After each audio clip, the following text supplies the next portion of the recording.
Hello everyone, welcome. It's time to continue with my 2024 planner and journal setup. Today we're focusing on the list book. I will, as per usual, put links in the description to everything I talk about today if you'd like to get something for yourself or a gift for someone else.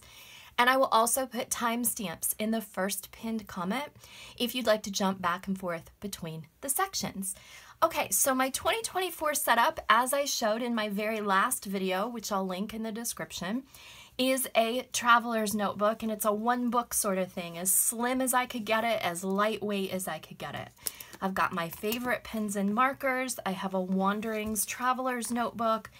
I've got in the front, normally, I just took them out because I didn't want to show them off to the world. I have my credit cards, my driver's license. I have a card folder from Midori that adds family pictures and things like that. So that goes right in the front. And then the first insert is the list book, which we're going to focus on today. And then I've got my planner from Midori. We'll focus on that in the next video. I'll show you rounding the corners and setting up this beautiful planner. And then the last insert is a Moleskine Kaye, large size, which has been chopped down so that it fits into a traveler's notebook. And that's my journal situation. And then there's a pocket in the back for just random things like pretty little details and page flags. All right, so let's do the list book. So right now it is completely blank. There's no writing in this yet. This is from Sovereign Gear. I like Sovereign Gear and I like Wanderings. Both of them make great inserts. For painting and journaling, I prefer Wanderings because it takes watercolor really well. And for a grid setup, I prefer Sovereign Gear just because right now they're the only ones available. Wanderings doesn't have square grid in stock at this time. So this is Sovereign Gear, and it's a sewn binding. It's rounded corners. It's nice thick paper. And the square grid is large enough that I can really easily make lists in here. I probably wouldn't use it to journal because my handwriting is a little too big just as I get, verbose and I get a little loopy as I'm writing. But when I make lists, I can make those neat and tidy in these little squares. So I've already written out my list of lists. I know what's going to go in here. So I'm going to show you just the first one, then I'll do them all, and then I'll go back and show you in alphabetical order all my lists if I don't mess any of them up. Sometimes I forget one and then it ends up going at the end, but for the most part I do them in alphabetical order. I always leave the front page blank so that I can kind of put, the dates it was used and notes and things like that when I'm finished with the notebook. But I will start on, I guess this is technically page 2. And my first section is called automotive. And basically I put like when I got my car registration, when it needs renewed, when my driver's license needs renewed. When I go in for service, I mark down the date, the cost, what they did. So it's just a ledger of things that have been done to the car, okay? So I have a Zebra Sensations brush pen I'm going to be using for all of this lettering today. It has a really great tip, which is wonderful for beginners. It makes great thin upstrokes, thick downstrokes, and it's very easy to control. It's also pigment-based, so it doesn't bleed through most papers, and it's water-resistant ink once it's had time to dry. So there's a link in the description to these pens as well. And for my list book, I'm going to take up about the first 3 rows on all of these so that they're consistent. So this one is automotive, and I'm just going to write, I can never write and talk at the same time, but I'm just going to write automotive with those thin upstrokes and thick downstrokes.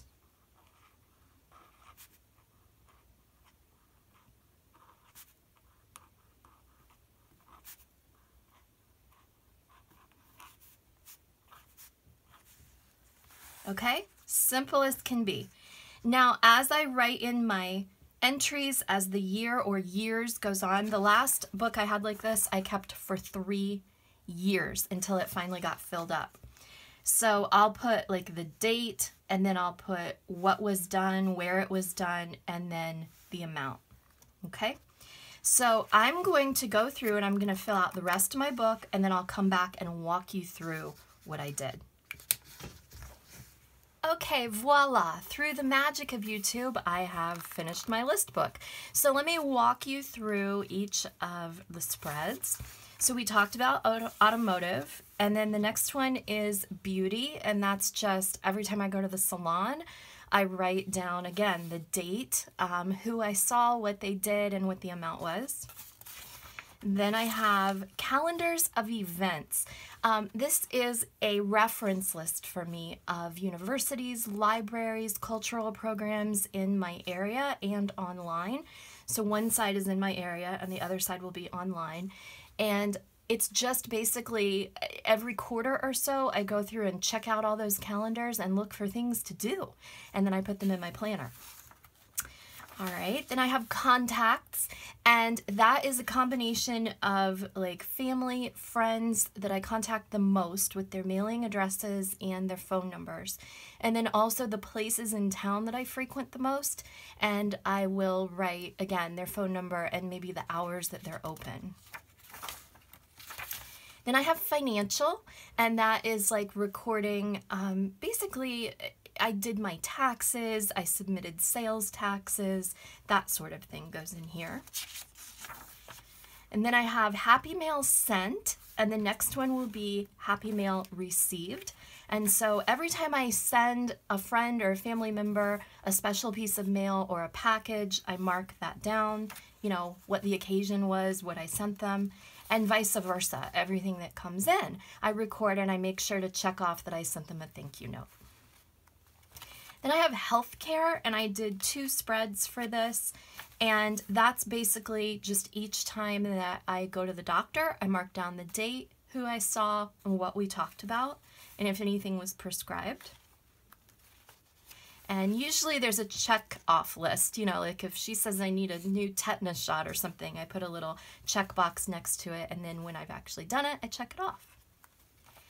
Healthy foods. This is so that when you're in the grocery, because this is going to serve as my wallet, when I'm in the grocery and I just get a little bit bored of the same things over and over, I can reference this healthy foods list, and that way I can just quickly pick up things that maybe I hadn't thought about or hadn't been put on my normal grocery list.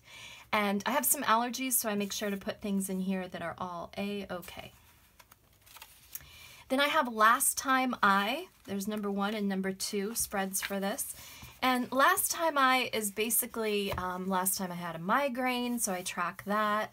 Things like last time I changed sheets, last time I changed the candle batteries, because I kind of track how long my batteries last between different brands for my little battery operated candles, which are adorable. I will put a link to those in the description. They look great in the fireplace and on the mantle. Anyway, so I mark last time I did those things.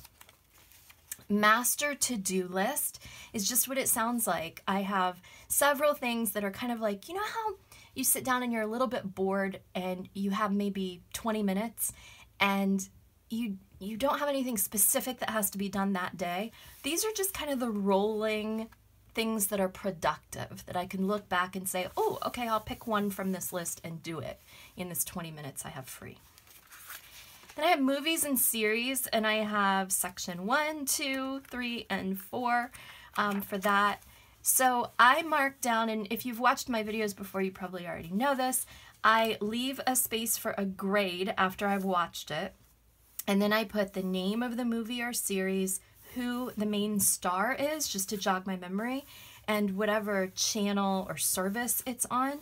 And so if someone recommends and says, oh gosh, you've got to watch Sports Night, okay, then I'll write, you know, who's in it and what channel I can get it. Or if I need to get it at the library on DVD, that's the case occasionally. Like Northern Exposure is my favorite series ever, but it's not streaming anywhere, so you have to get it on DVD. So I'll write like Netflix or Hulu or, you know, CBS or DVD. And then once I've watched it, I write out a letter grade, or I put DNF for did not finish. And so if I end up using this notebook for a couple of years as a tracker, then I definitely need like 4 spreads for all the movies and series. Okay, then publications to pitch. So I'm a writer and photographer, and I need to be reaching out to new publications to work with. So I put this in here. I mean, I have a spreadsheet going, but I put this in here because when I'm out and about, let's say I'm at the doctor's office and they have a magazine that I've not heard of, then I will look up, in the front who to contact, and I'll write that in here just when I'm out on the go. Or maybe I stop in a new library and they have some publications that I haven't seen before. Then I can jot them in here, and when I get home, I can look up the details and send them my information. So that's work. Then I have quotes to remember, and that's exactly what it sounds like. Quotes that I come across, stumble across. Usually I text them to myself. Like, I don't usually get out my planner while I'm watching a movie. I tend to text it to myself, and then I write it in here. I have reading, number 1 and number 2. This is exactly the same like the movies and series list, so I'll put a space to leave a grade, or if I didn't finish it, I'll put the title of the book and I'll put the author of the book. And then also, again, where to get it. Can I check it out from the library? Is it through like Kindle Unlimited or something like that? What's my source? Then I have recommended. This is like, how when you're on your Facebook neighborhood group and somebody says, oh, so-and-so is the greatest handyman in the world, then I write down the name and the phone number. And that way I always have these handy and I don't have to go sifting back through Facebook for recommendations. And finally, wins to savor. This is something that I started doing a couple of years ago and I really enjoy it. You know how you get home and you've had the best day? For whatever reason, it was extraordinary. Then I write in here the date and what we did and what was so great about it. And then after, 2 or 3 years of using this book, it's so much fun to look back through just a very positive list of happy things, happy days. And then I have 4 or 5 spreads at the back that are blank because inevitably I will find something else to add to my list book. So there's room to grow. All right. So that's my Sovereign Gear list book, which is going in my Wanderings Traveler's Notebook, and there are links to these in the description if you would like to grab some for yourself. And I've got the wrong band. Okay, here it goes on this one, like that. So that's in the front. And then my next video will be setting up the planner piece with my Midori 018 undated planner. Thanks so much for watching. Be sure in the description to join us in the discussion. If you have questions, please put them there. If I don't know the answer, hopefully somebody else will.